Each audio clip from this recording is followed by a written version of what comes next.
John 17 verse 17. Make them holy by your truth. Teach them your word, which is truth. Interesting reality.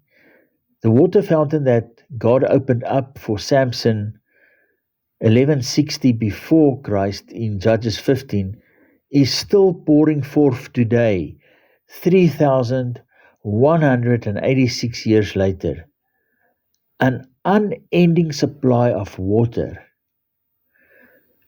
Be open-minded and realize how unending the supply of life is that flow forth from out of the resurrection of Jesus Christ our Lord.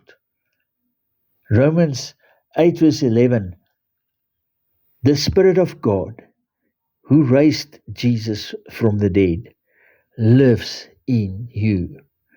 And just as God raised Christ Jesus from the dead, He will give life to your mortal bodies by the same Spirit living within you.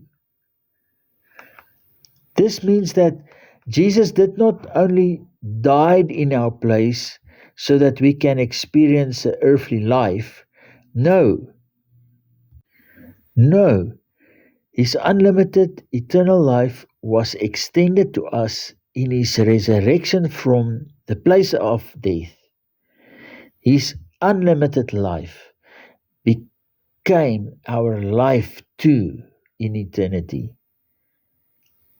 Jesus asked the Father, the same Father that rose Him from the dead and gave us life in His, to sanctify us in His name.